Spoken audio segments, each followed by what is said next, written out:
Pradeep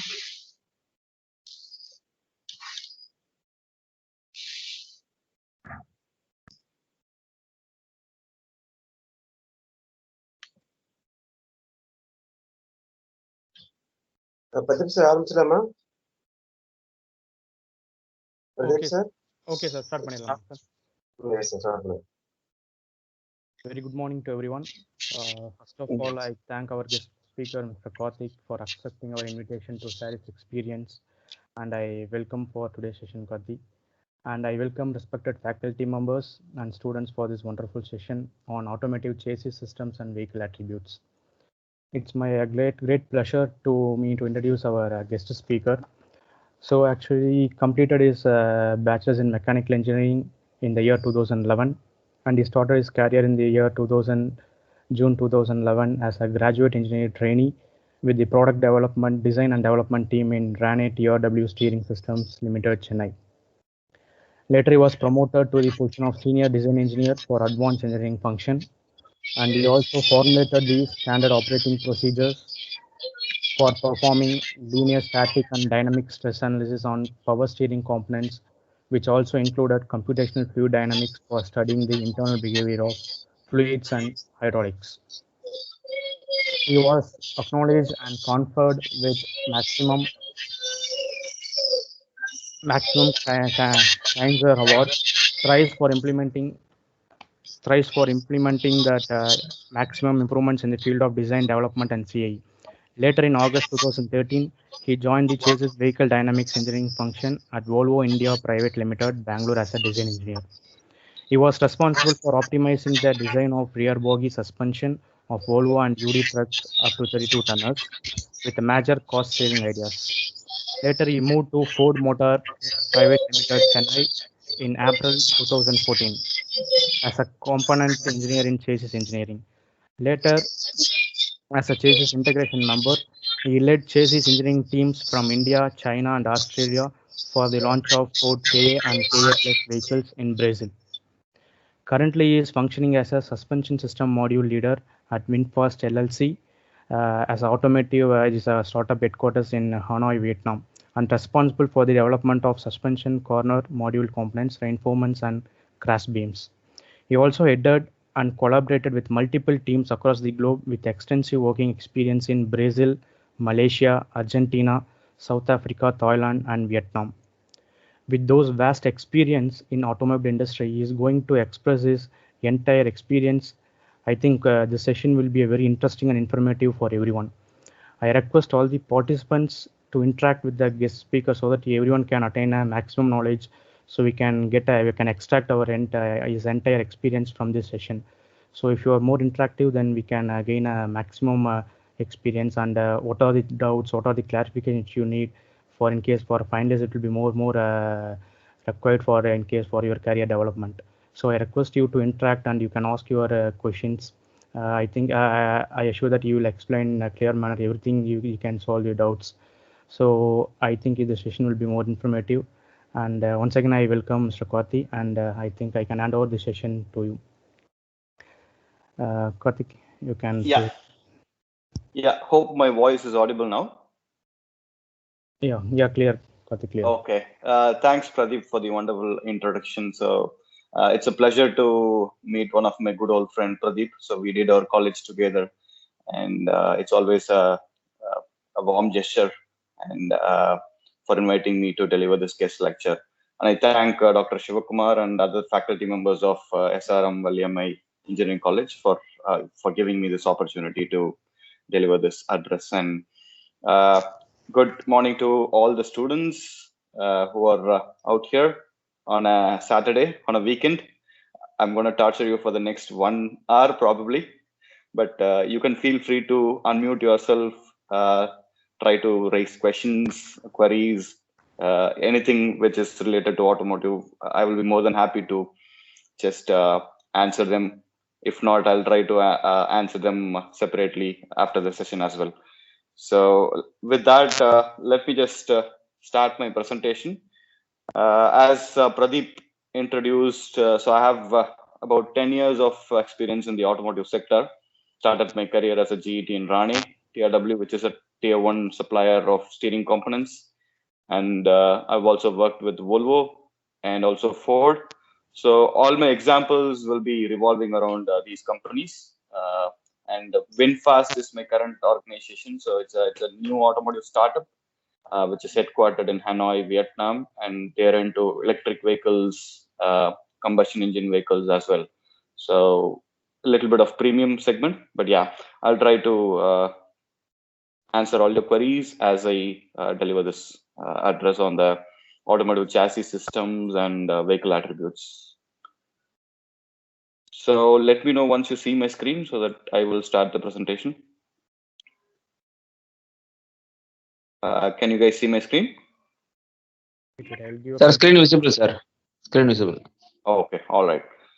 So like I mentioned, this session is going to be about the automotive chassis systems and vehicle attributes. And here goes my introduction. I am the suspension modules, systems module leader in chassis engineering in VinFast right now. And I handle most of the car and module components like steering knuckle, yoke, and then shock absorbers, and aluminum extrusion parts.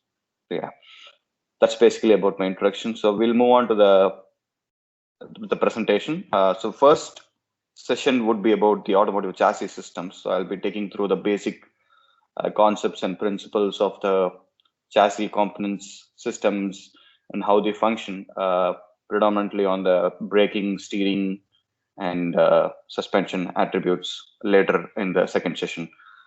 So let's jump into the commodity classification of chassis. So as you can see some good pictures, the car is all about structure, rigidity, and it is done by all these systems. The collaboration of all these systems which functions in a car so that you drive it comfortably, and also sometimes people expect a sportiness as well and safely, to be honest.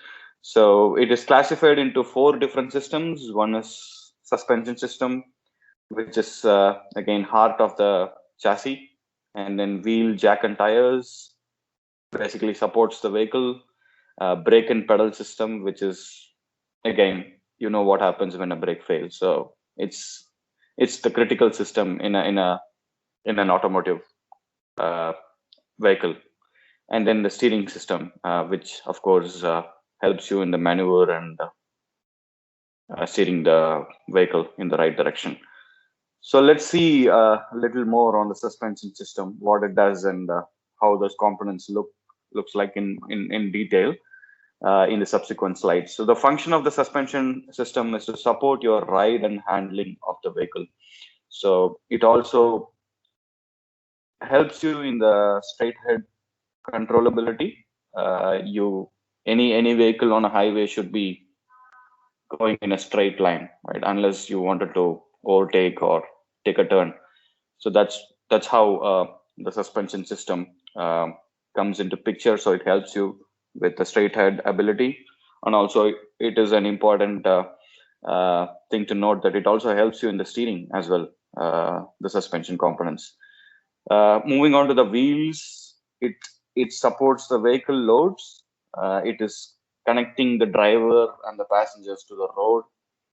So it is it is the system which transmits the power and also helps to propel the vehicle in the forward or the reverse direction, and also helps you in the braking and steering on the road.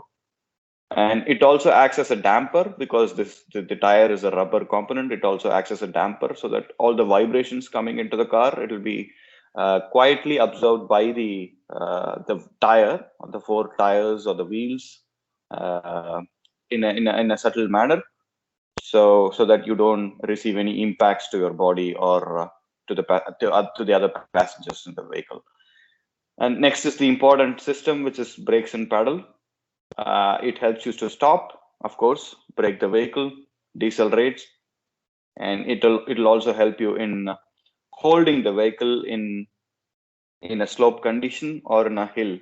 So when you take your car to a hill station, and if you're stuck in a traffic jam, the parking brake comes into picture. So you just press your parking brake lever, and then it helps to hold the car on that particular slope without any movement, which is again critical so that you don't harm others on the road. So moving into the steering system, it basically controls your vehicle direction when you take turns, overtake, maneuver, whatever. So predominantly all the cars are front wheel driven, unless you have you want more power to be added to the car. It will be all wheel driven or rear wheel driven. Some commercial vehicles are always rear wheel driven, but you have the option of having all wheel driven vehicles as well, where you can transmit power to all the four wheels in the same time. So the steering system basically transmits the road feel to the driver's hand. Sometimes due to the structure of the road, the vehicle tends to pull, and then you want to keep the vehicle on a straight line so that you steer the steering wheel. So these are some pictures of the systems. This is how a rear suspension looks like. It's let me just take a pen. Okay, this is the rear suspension of a car.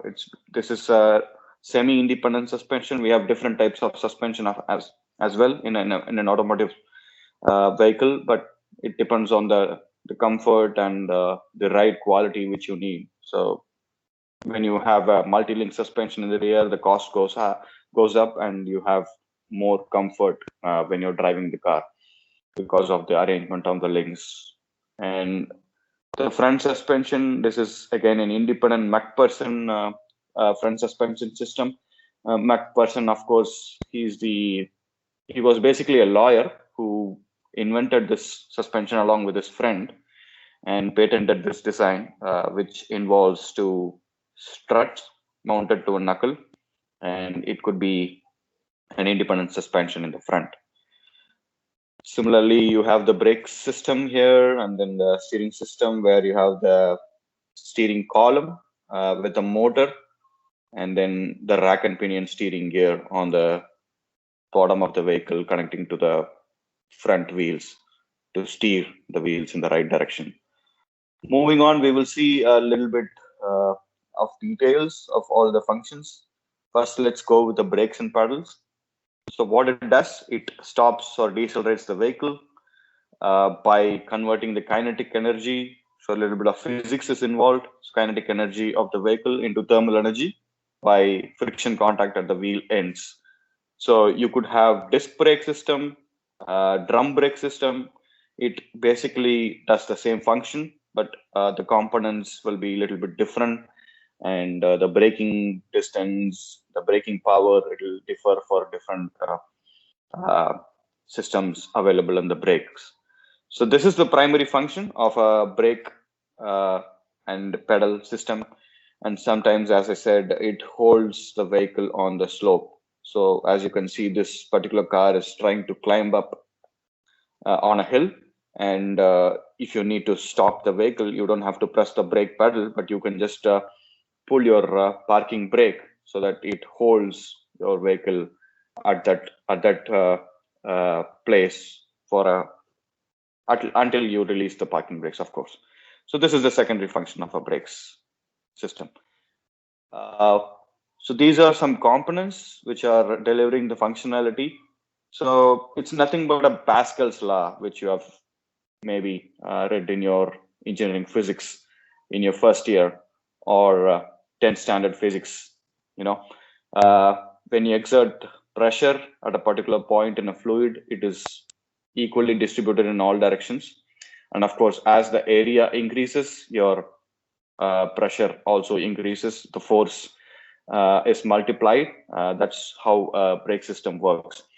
So as I said, you can have a caliper arrangement with disc brakes, of course, and also drum brakes with brake shoes. So this is predominant in low-cost vehicles, especially in the B cars. When I say B cars, the categories are classified into hatchbacks, sedans, and compact SUVs. And to give some examples of B cars, we have the Hyundai i10, which is a hatch, Swift, which is a hatch, and then some sedans like Honda City, and then the Maruti Suzuki Ciaz, other Ford Fiestas. So these are all sedans, and then compact SUVs ranging from Ford EcoSport or a Renault Duster. So these are some compact SUVs. So these are some low-cost cars which are available in the Indian market, and they go with a disc brake in the front and a drum brake in the rear, which is cost-effective, of course.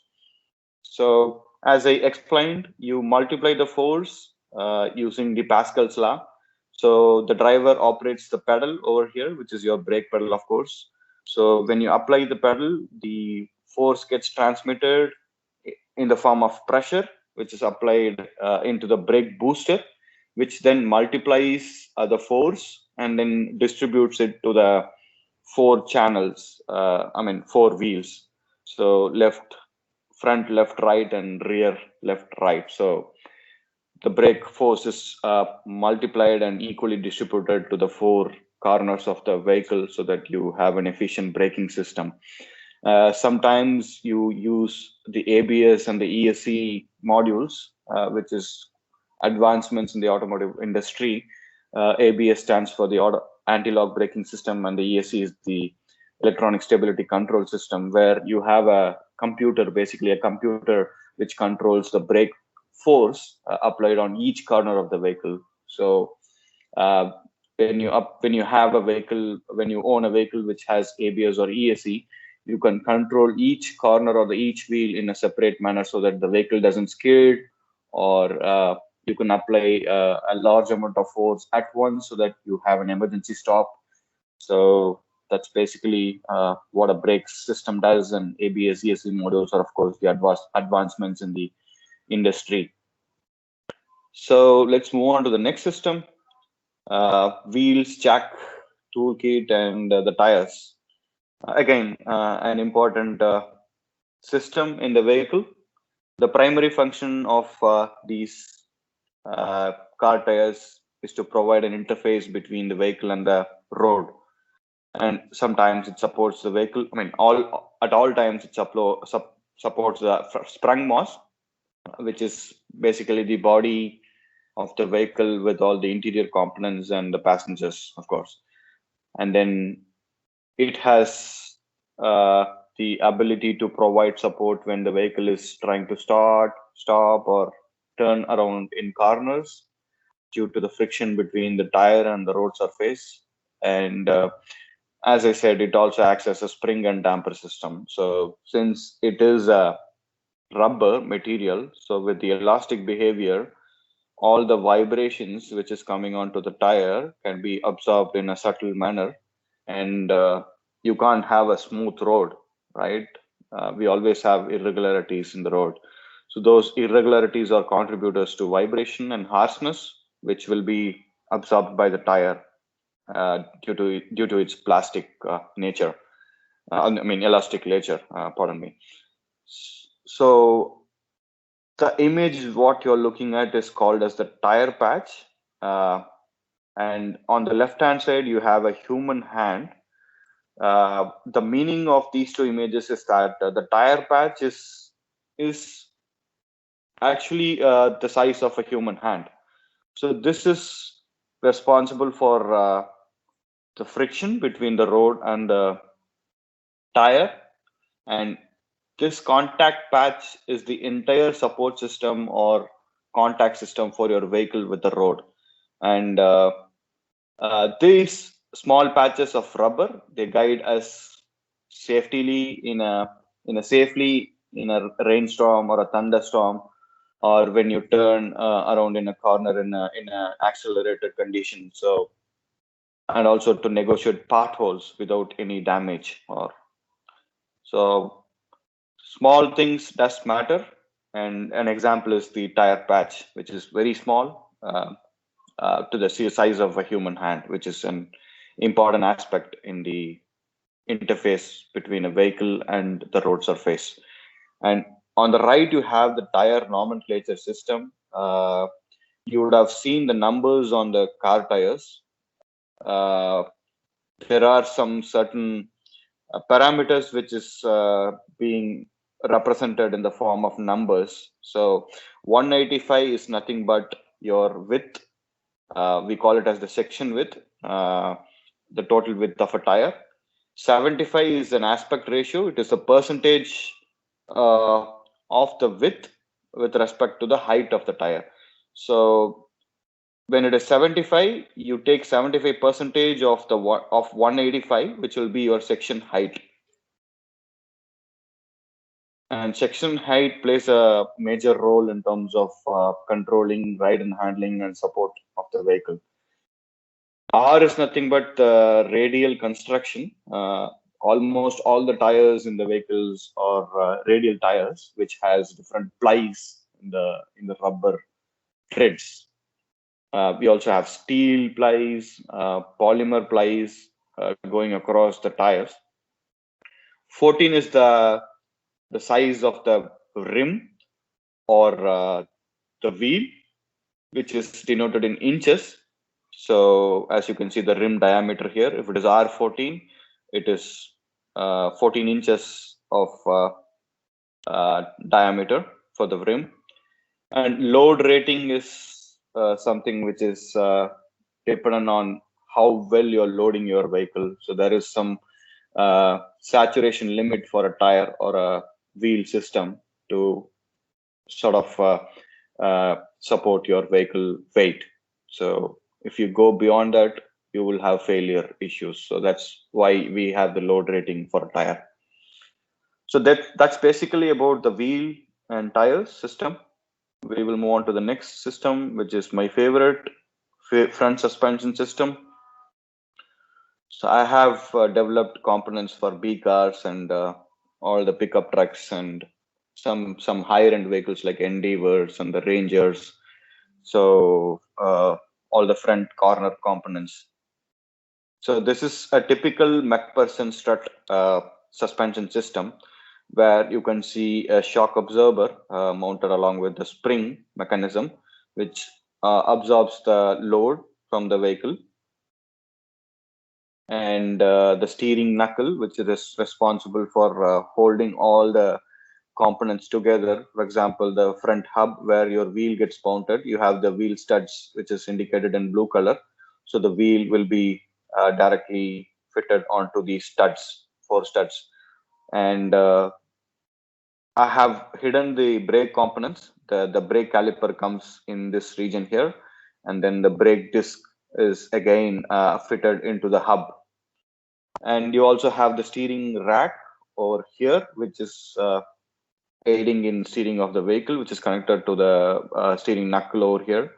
And then you have the structural member, which is called as the subframe, which is basically supporting your vehicle in terms of weight and then handling characteristics. You also have the stab link or the stab bar or the anti-roll bar, so which is controlling your rolling motion in a vehicle by absorbing the rolling motion and converting into a torque. So when this wheel,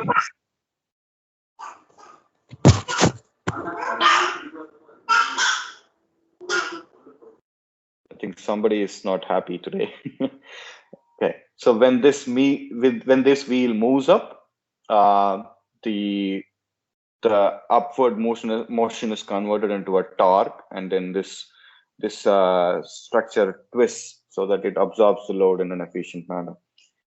So this is a front suspension system, and here you have the rear suspension system. Again, you have the rear twist beam, which is responsible for the twisting motion during the vehicle rolls, and then the springs and dampers, which are responsible for the upward movement of, or jounce and rebound movement of the vehicle. When you go over a speed bump, your vehicle wheel moves up, and when you go into a pothole or a pit, the tire goes down. So which is basically controlled by this damper motion.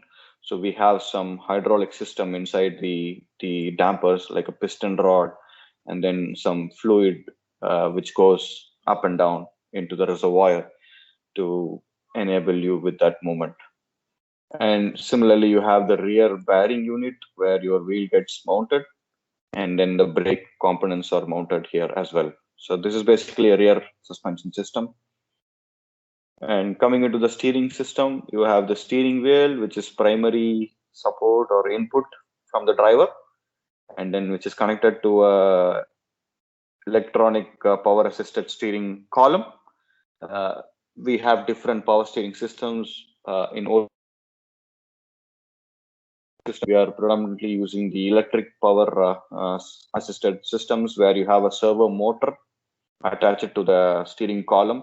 So when you provide input to the steering wheel, the torque is multiplied using the motor, the servo motor here, and then it is transmitted to the shaft, the intermediate shaft. And this rotational moment is then converted into a translational moment of the steering rack so that you can move the wheels right or left. So that's how the linear motion is converted. The torque is converted into linear motion through the rack and pinion gear. The force or the torque transfers from this point and then it goes until the end of the ball joints, which is connected to the knuckle, which steers the wheel.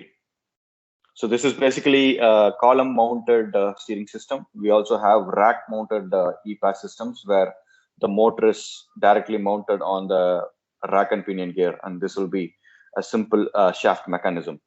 So due to packaging space issues, you might have different power steering systems in the car.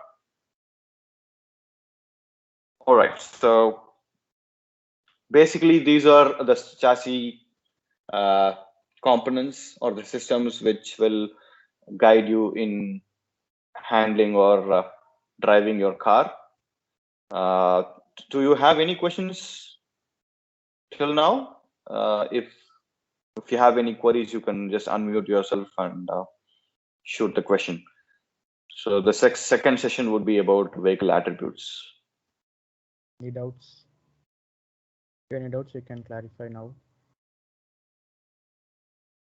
Or you can ask at the end of the session. In case if you have anything right now, you can ask now.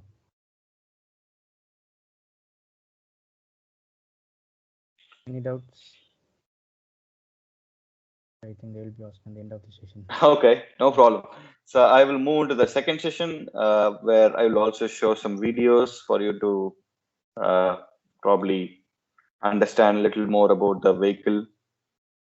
So vehicle attributes can be broadly classified into different attributes like the vehicle dynamics, vehicle NVH, or the vehicle energy management engineering, which is VEME.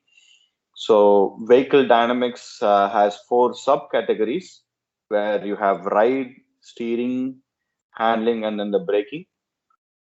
And vehicle NVH is nothing but noise, vibration, harshness, and which is broadly classified into powertrain NVH, road or wind NVH, and electromechanical NVH. And finally, the vehicle energy management engineering, where we have the performance field, drivability of the car, and the transmission performance. So all these attributes are collectively called as driving quality, which is assessed for each and every car in its development, so that the right attribute is going into the mechanism or the systems and gives a very good feel for the buyer or the owner of the car. We also have few other categories with vehicle attributes, which is climate control, of course, the air conditioning and the heating system of your vehicle.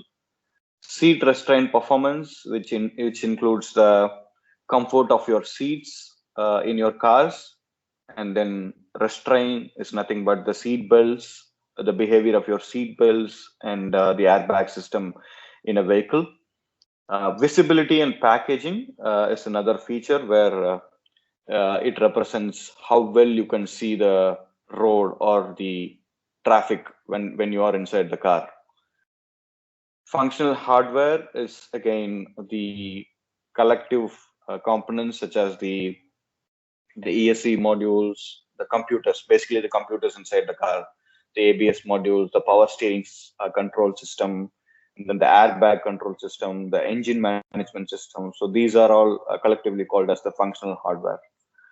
And then the entertainment system, which is nothing but the touch screen audio or the video devices, which is inside the vehicle, which entertains, of course. And then the speakers, the Bluetooth connectivity, all the features related to the infotainment of any vehicle. Maintenance and night operation. So these are other attribute categories, which is again, once you own a vehicle, how much you spend on a vehicle to maintain that particular vehicle. Some vehicles will cost you about 10,000 rupees per year, and some will just cost you 5,000 rupees. That clearly defines the efficiency of the vehicle and the design and the reliability of that particular vehicle. Night operation is again the performance of the headlamps, the tail lamps, your all these things related to the night operation in a vehicle.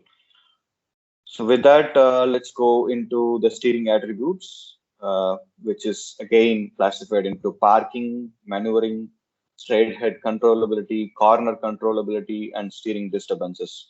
So these are the secondary attributes which are related to steering system. As I've been mentioning, the steering system is always a collection of different components and linkages together, which will allow the vehicle to follow the desired path or the course, and of course in a precise and a confident manner. And this will be applicable for all speed ranges and driver inputs.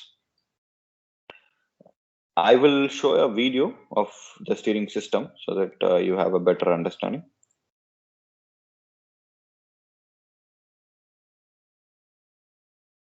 So this is something which is basically giving us the working principle of the steering system.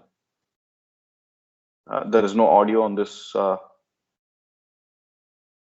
thing, so it's just animation. So this is the electric motor. Actually,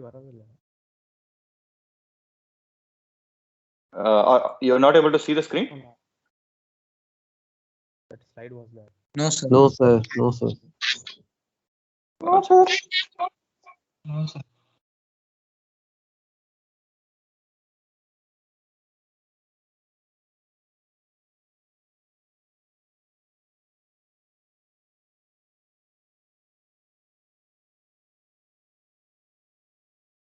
How about now?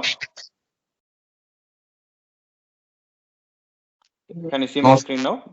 No, sir. can't see that one. Just you unshare and again you share that video so that I think it will.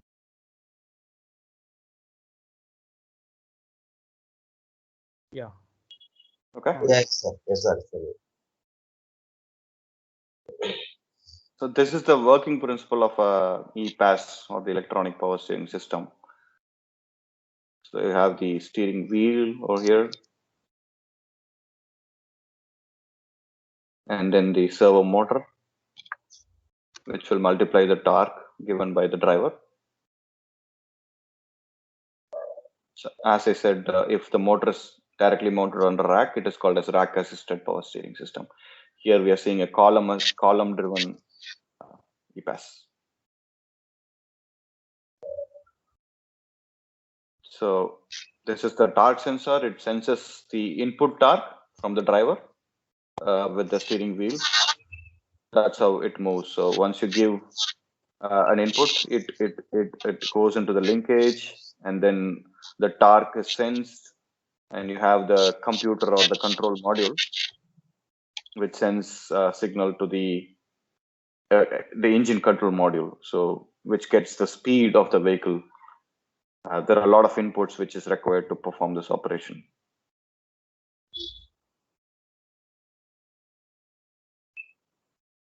So with the inputs from the engine control module, your motor is activated, and depending on the torque required, it multiplies the torque, and then it converts the torque into linear motion in the rack.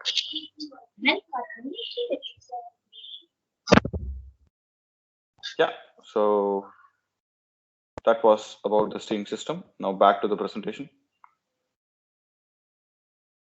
Can you see my PowerPoint now? No, still it was in that YouTube video section. Just a minute. I guess you can see the presentation now. Yeah, now it's okay. Okay, so parking or maneuver. So let's talk about few more details about this. So this refers to the low speed driving and parking situations in parking lots, parking structures, or on the street, or sometimes you maneuver the car on the highway to overtake another car or a vehicle that's on the road.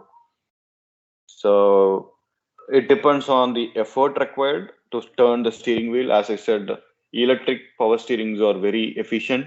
So it requires a lesser torque or input from the driver because it multiplies the torque based on the vehicle speed, the road condition, because it continuously studies and monitors the conditions in which the car is being driven.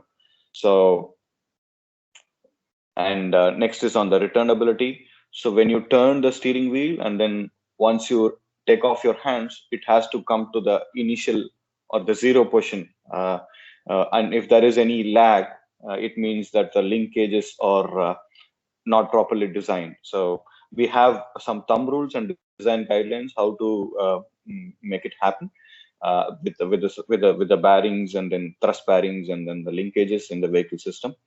So it has to recenter and how quickly it does go back to its original position. So this is another attribute. Maneuverability is nothing but how easy it is to operate a steering wheel when you're turning the vehicle. So the expectation from the customer is that it should be easily maneuverable with minimum or light steering inputs instead of high efforts, like in case of a hydraulic system or a mechanical system. You would have seen in the olden trucks where the driver literally has to stand and then has to rotate the steering wheel over and over again to turn the truck because it doesn't have any torque assist. It is primarily with the driver input. You have to control or turn the steering or the wheels using your own effort. And as I said, most steering systems are now having EPAS, which is electric power assisted steering. In olden days, when we were using HPAS, there were a lot of compromises in terms of maneuverability and efforts and on-center fields on a highway. And HPAS had its own limitations, whereas in terms of packaging, it was involving additional components like the power steering pump, and then the rack has to have the valves and the tube systems for the oil to flow through for the assist. And right now, EPAS has a lot of features which can be tuned into the system so that your efforts are very low and you have a confident driving on the highway. When you go back to the straight ahead controllability, we have other subcategories like response, roll control, torque feedback, and modulation. Straight ahead controllability is nothing but the characteristics of the steering around the straight ahead position and how they work together so that it is precise and giving the driver a confident feel.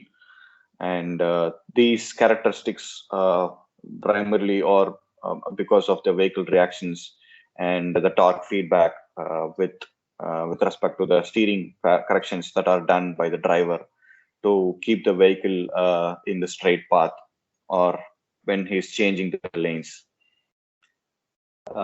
We have some subcategories in straight ahead controllability like response, window. So we sort of figure out using curves. Once you try to give some steering movement or a torque to the steering wheel, when you tilt it by an angle, so your vehicle responds to it. It has to be linear in this manner. The window is nothing but sometimes the driver will just try to tilt the steering wheel left and right just to keep it in a straight line. So with that, the window is clearly defined. Moving on, there are some other features like response gain, linearity, compliance feel, and symmetry. I will just touch upon the symmetry. So when you're turning right and turning left, the steering system should behave in a symmetrical manner.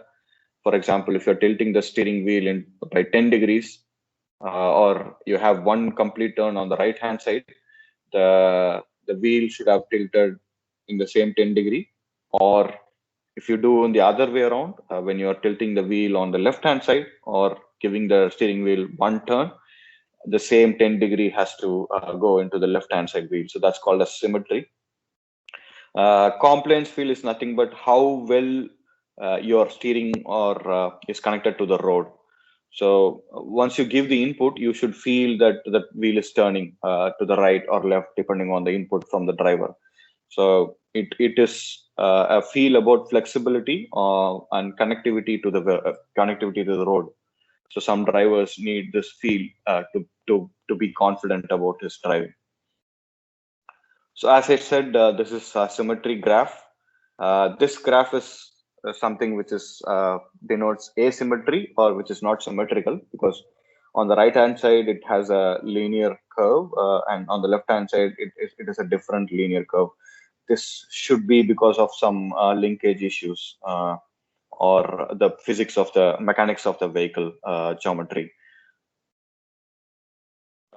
Next is the roll control. A roll is nothing but when your vehicle is rolling about your longitudinal axis, the right hand side wheel moves up and the left hand side wheel moves down. You create a roll, and it'll be something because of the small steering inputs, which is necessary to keep the vehicle in a straight line or a straight path.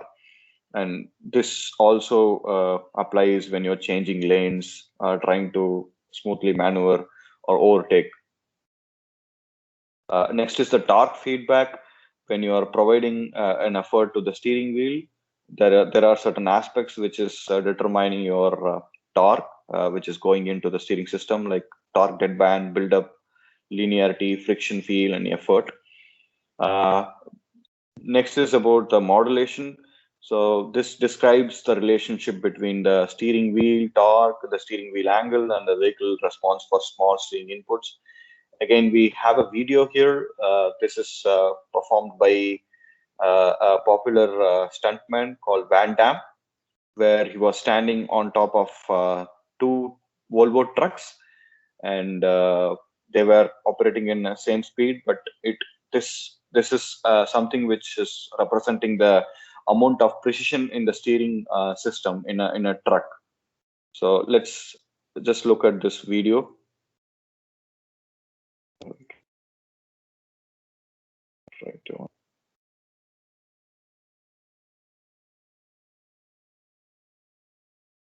Okay, I hope you are seeing the video.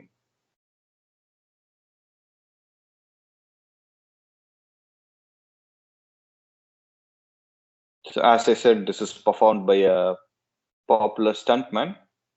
His name is Van Damme, to denote the precision and the modulation in the Volvo steering. And as you can see, the trucks are going in the reverse direction.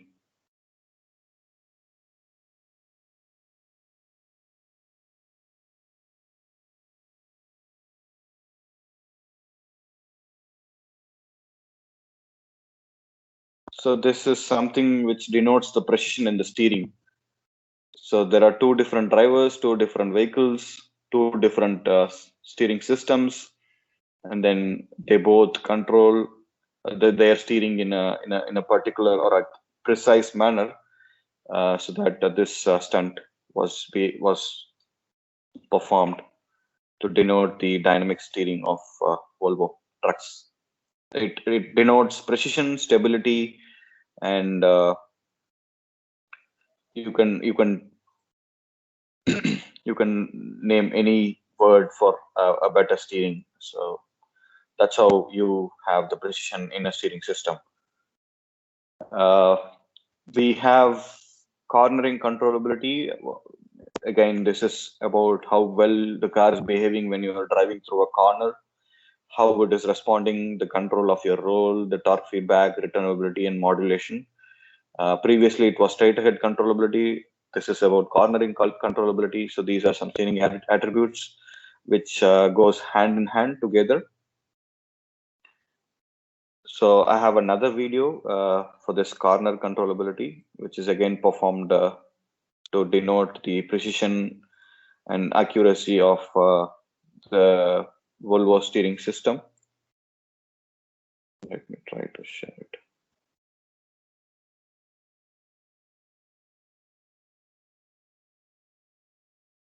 Okay.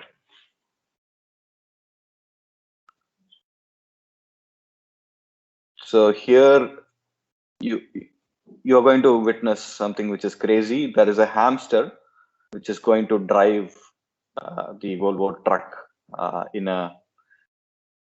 a quarry, they say, which has multiple corners to denote the cornering controllability of the steering system. As you can see, the driver is not applying any of his effort input to the steering wheel. So he's trying to distract the hamster using a carrot so that he turns the steering wheel.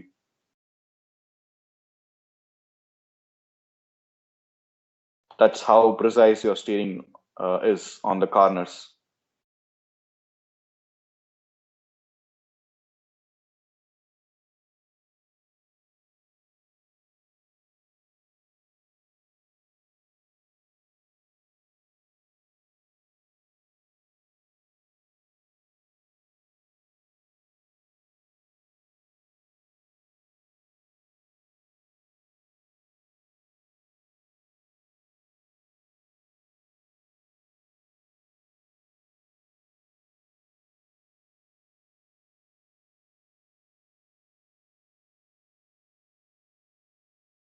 So yeah, so this is something which was crazy, but yeah, this defines the precision levels of the steering system and the linkages in a truck, of course.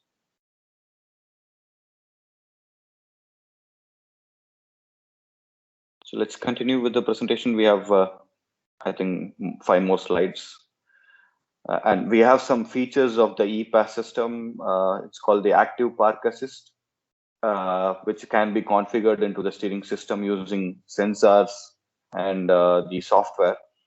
What the vehicle does is when you have to park somewhere, the vehicle scans for the entire surrounding, and it tries to measure the gap and ensures that the vehicle can fit into that gap, and it goes forward and it stops once there is a green signal, because there is sufficient gap available for the car to park itself, and it will steer itself in a reverse direction and then forward steer to straighten the car, and then it auto steers to position itself in between these two cars.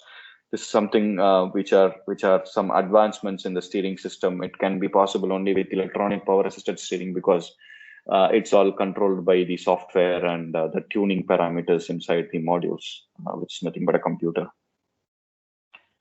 And next is the lane keep assist. When you're traveling in a highway, especially in abroad or Europe, in the Western countries, you can travel in a straight lane for about 100 or 200 kilometers without any distraction.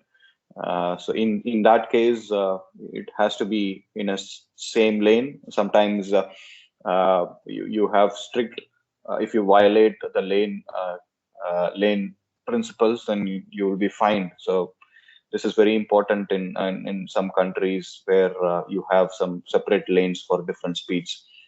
So it continuously monitors your road conditions and tries to counter steer or provide small inputs to the steering so that it travels in the same lane for a brief period or a time period until the driver is trying to maneuver the car in a different lane.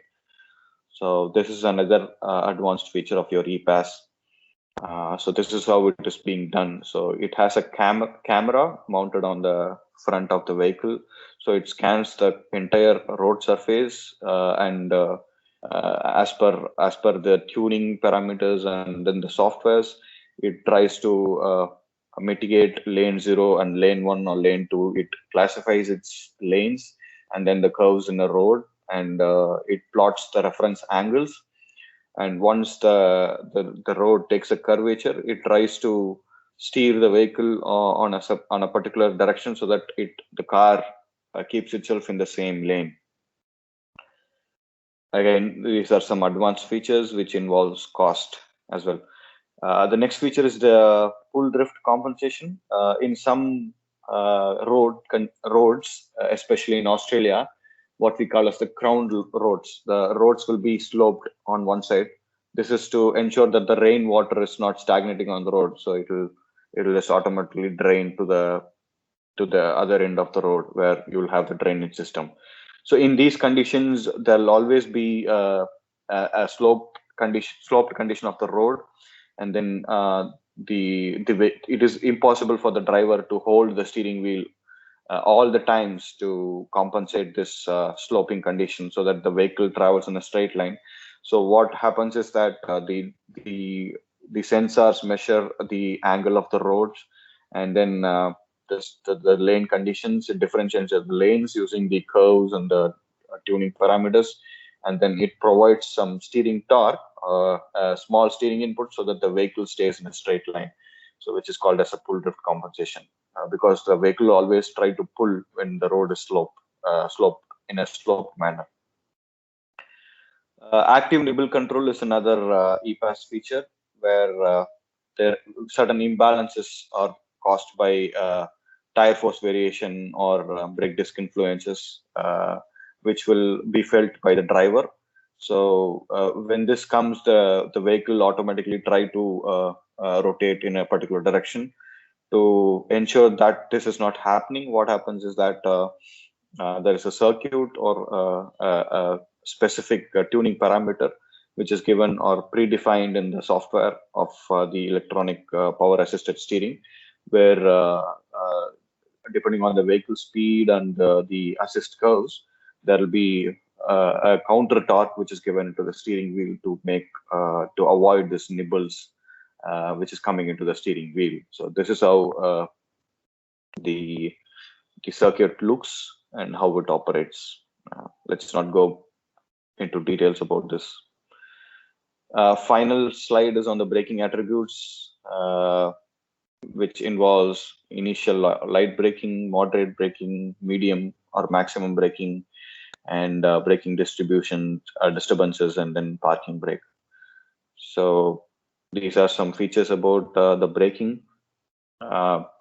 Free pedal travel, pedal force, response, modulation, again, how precise your brake feels, how well the force is generated from your pedal and is distributed to the four wheels of the vehicle. So all these are assessed using these parameters for braking. Pedal travel is nothing but how much your pedal can travel when you're applying a force using your foot, and pedal force is again how it is representative of the deceleration force provided to the car. So once you press your pedal, as I said, it's going to be multiplied and then applied or distributed to the four wheels. Response is how well your brake is responding to your inputs from 0 to initial or from initial to moderate braking. It also determines how well your body or vehicle body is responding to the deceleration characteristics and how well the braking system is functioning when you're stepping in. Modulation is all about how you efficiently stop the vehicle, how precisely the brake systems function, so that you feel more confident when you're braking the vehicle. We also have more subcategories like one for parking brake with effort, travel, ergonomics, performance, and the effort required to pull the parking lever. And the other attribute is ride and handling, primary, secondary, and impacts. Primary ride is nothing but body motions, small and large amplitude due to input from the road. Secondary ride is defined as some vibrations which are coming from the road due to imperfections and disturbances on the road, which is felt by the driver. So you keep everything to the minimum level so that the driver is comfortable and the passengers are comfortable in the vehicle. So that's pretty much it. I have a couple of videos where you can just take a look at a few of the braking systems. Again, there is a Volvo emergency braking. This is with collision warning. So it automatically brakes when there is an emergency situation. So the driver didn't apply any brakes here. It is all done automatically because it sees an obstacle on the road, and using the distance, speed, and the time relativity, the vehicle automatically brakes, and you can see the precision in the braking and the stopping distance, so that it doesn't crash into the vehicle which is in front of you.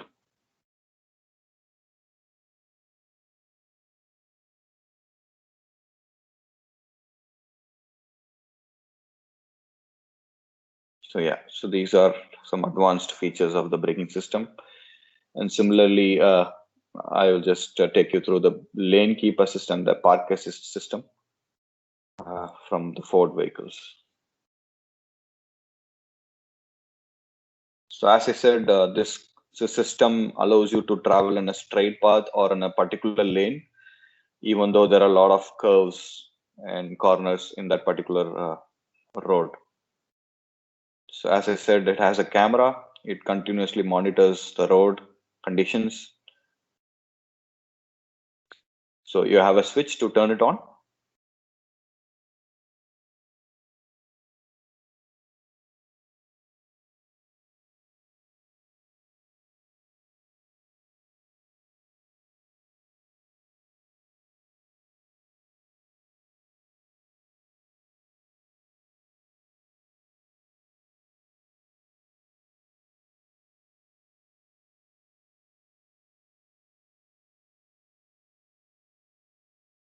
So you can control your lane keep assist system with many modes, where you only need alert, so that it alerts you to turn the steering wheel, or aid, where it itself correct the steering so that it is following the same lane. And when you select both, it will give an alert, as well as it will automatically correct your vehicle's steering action, so that it keeps the vehicle in the same lane until you turn off the system. So this is very much useful for Western countries like the Europe and the Americas, where the roads have a specific traffic and regulation system, where you cannot unnecessarily change your lanes or travel in a high speed in a low speed lane, or vice versa. So these things might come to India, but maybe 10 or 20 years down the line, when people really respect the traffic rules and we have stringent regulations in place. So when there is when the system is deactivated, as you can see, it just goes into the other lane without any aid or alert. So this is something about the steering lane keep assist system.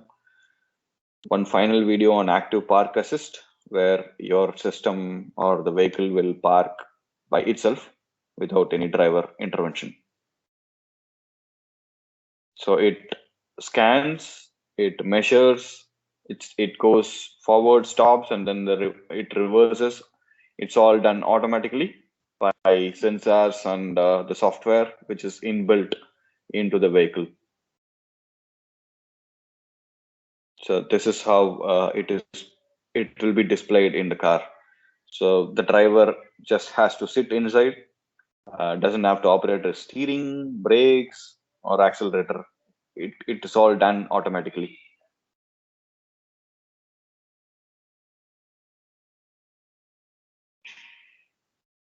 So that's your button. Once you press it, it just performs everything by itself. So it automatically steers, brakes, and accelerates according to the signals which is received by its respective system. So it's applicable for both horizontal parking, vertical parking, parking in shopping malls, massive parking lots. So any scenario, it works. And this is all, there have been ridiculous amount of engineering which has gone into these systems, you know.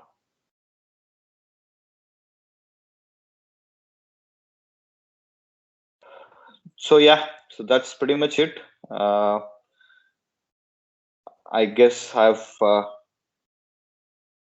just taken you through some basics of the automotive chassis and some of the vehicle attributes which we follow in an industry for designing and developing automotive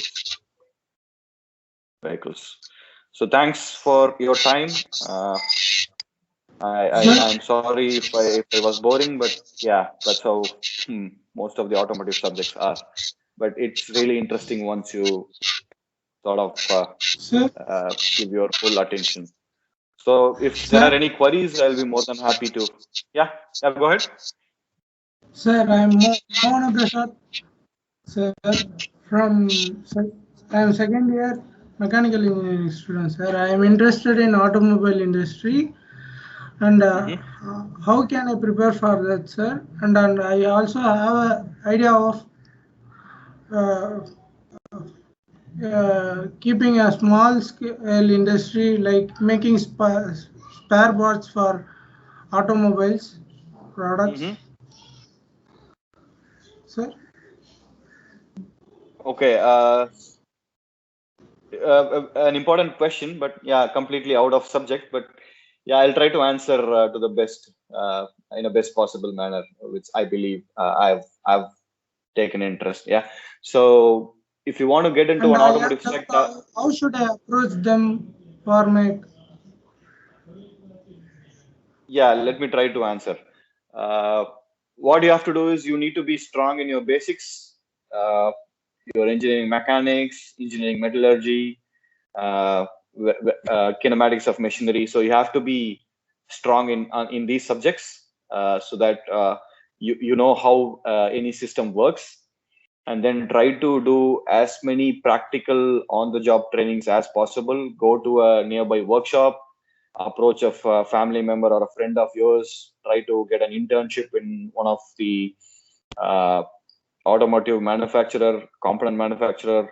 So all you have to do is be more practical rather than being theoretical. You won't understand with just theory classes. You have to go and feel the components on the production line or on the assembly line. So you know them better. So that's how you have to prepare yourself. And as I said, please strengthen your basic skill sets in terms of the engineering mechanics and metallurgy, machine elements, design of machine elements, and kinematics of machinery. So these things will help you when you go into an industry and start working there. So yeah. Thank you, sir. Yeah, primary aspect is please be practical. Try to assemble and disassemble an engine, or try to assemble and disassemble your two-wheeler. Make your grease your hands. Try to operate your or try to go to a service station nearby, or a dealership or a workshop nearby, and understand the components in an automotive vehicle, be it a two-wheeler, a car, a truck. Talk to your local mechanics and understand from them how they do their job. So that will give you a lot of purpose and knowledge and wisdom, of course. And it'll really tune you for the future. Yeah, that will be my advice to all the students out here. Anybody else? Any questions from your side?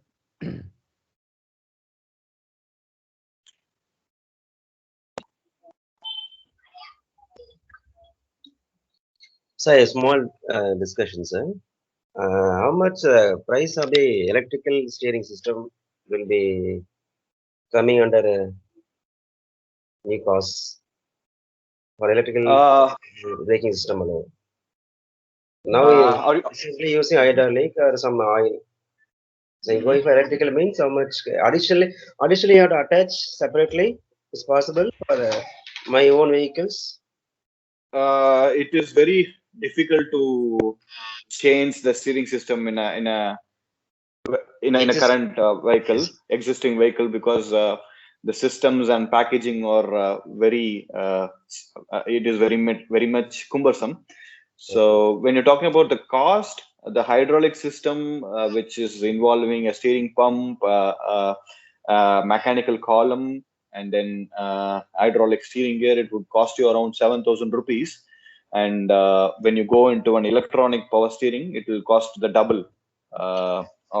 It'll be twice high as the hydraulic system. It will be ranging from 15,000 to 18,000, somewhere in between, because it's all you have a lot of electronic components like the servo motor, the torque sensor, and then you also have the software tuning which is being done into the car. So it's expensive, but it is worth, because you can have a lot of advancements in your car. Yeah. You have to maintain every monthly or maintenance cost will be there additionally? For electronic power steering, there is literally no maintenance. You just need some software tuning, which will be done maybe once in 2 years. So once you take your vehicle to the dealership, it is all automatic. So your dealer connects the cables into the car, and then he automatically updates the software. For hydraulic system, there is a lot of maintenance activity, because you need to replace your power steering fluid. You need to maintain your power steering pump, and it also derives the energy from the engine, because the pump runs with the engine power. So again, it's not efficient, but yeah, high maintenance for hydraulic systems. Yes, sir. Students, any queries from your side, students' point of view? Is there any questions so that you can ask now? Anybody else?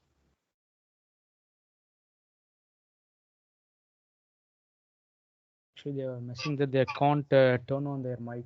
Just take it out. Yes, sir. Yes. Yeah, faculty members, has any doubts?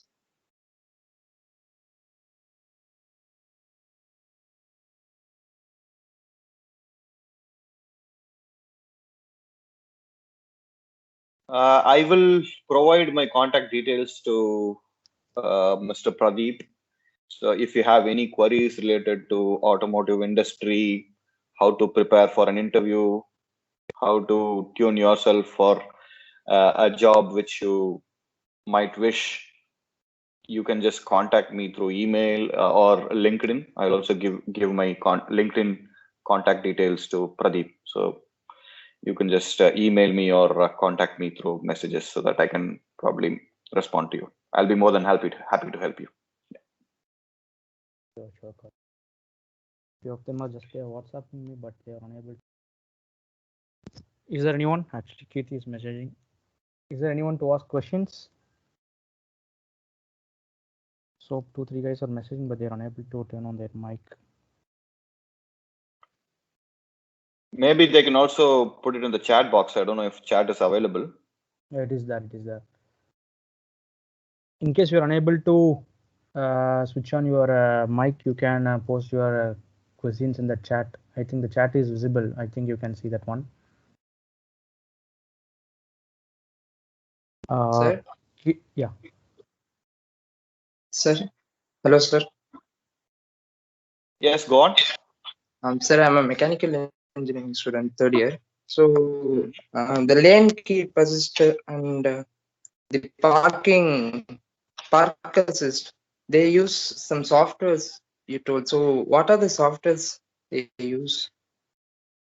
It's basically a module. It is like your a video game or any other electronic device which is being used in a household. You know, I cannot name the software. Different companies use their own software. It is nothing like a Pro or Katia, which has its own name.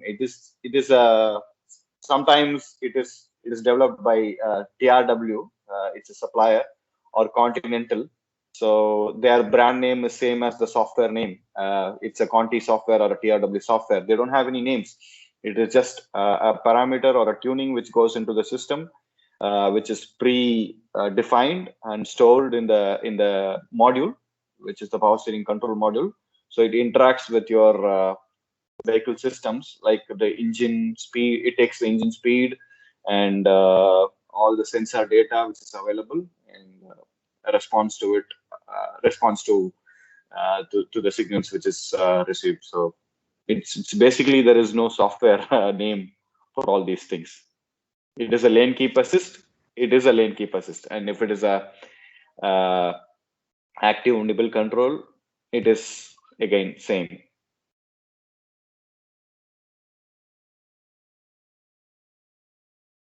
Yeah, thank you. Thank you, sir. Any other questions? Do you have any other questions?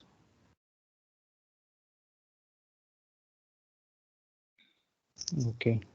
So All right, then. Yeah. Thanks for the opportunity, Pradeep and Dr. Shokumar, and the faculty members, and for the students as well who took your time just to listen to my lecture. And thanks again. Yeah, if you need anything, just contact me through Pradeep. Yeah. Thanks Thank again. you. Yeah. Thank you. Yeah, Thank you. actually, you got one more question while winding up the session. So, Keith here, and something you asked, sir, what are the career opportunities in Formula One or career opportunities in design and development? So I think you have one of the good question to answer right now. Okay, Formula One. All Yeah. right. So looks like his dreams are pretty good. So Kirti, right? Yeah. Formula One, you need to be. I would say that you need to equip yourself to a tremendous level of knowledge, because they are Formula One operates at a high speed, and high G forces are coming into the vehicle. So you have to have knowledge of almost everything, and the systems and functions. And you can't straight away get into a Formula One company without gaining experience in other companies. For example, if you want to design a steering system for a Formula One car, you need to get into a steering manufacturer like TRW or Continental. You need to understand the system thoroughly, and then you go into OEM like Ford, Mahindra, Maruti, and try to understand the system.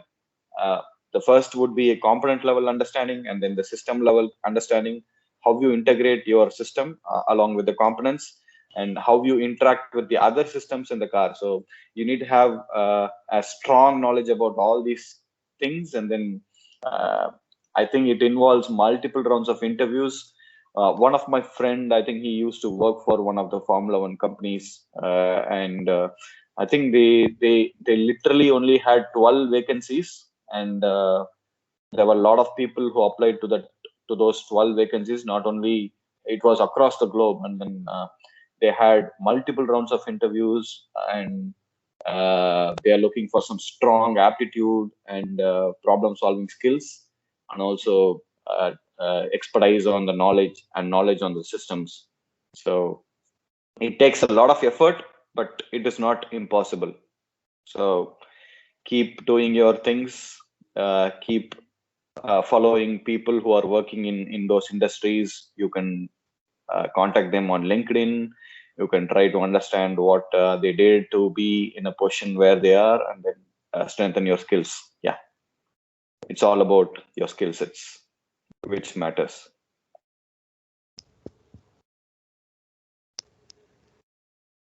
Yeah. I think any other questions from your side? Okay. Okay, thank you, Karthik, for enlightening your experience in this presentation. Really, everyone had a very good informative session. I think even a few students have been posting the comments. And you have given a wonderful presentation about that chassis system, steering, and braking attributes. And also you have presented few videos, which was very interesting to see, since we are unable to see all those things in our country, right? So as you told, everything was in that different countries. In case if they adapt all those technologies here, so automatically the accident and that traffic system, everything will be in the proper way. So just we are hope, and we can wait for that to implement in our country in upcoming years. Let us see. So by like engineers like you, I think it can be implemented soon in our country. So thank you, and once again I thank you for on behalf of our mechanical engineering department and SRM William Engineering College for accepting our invitation and sharing your work experience, and also you are shared your contact details, all those things. So sure, I think few of our students will be contacting you for assist. So just these are the very good interaction between the student and from your side. So really, we thank you, and thank you so much for your wonderful presentation. Thank you, Karthik. No problem, Thank you, Pradeep. sir. Thanks for. Thanks, sir. Yeah. Thank Thank you, you, Karthik, everyone. sir. Thank you. Yeah, I'll be Thank more you, than sir. happy to help your students. Yeah. Thanks Yeah. again, and have a good weekend and a wonderful year ahead. Happy New Year and Happy Christmas for everyone out here. Yeah, And thank stay you. safe wherever you are. Okay, Same here, sir. sir. Same to you. Yeah. Yeah. Thank you. Thank you, guys. Yeah, thank you. Thank you. Thank Thank you. you. Bye. Yeah. Yeah.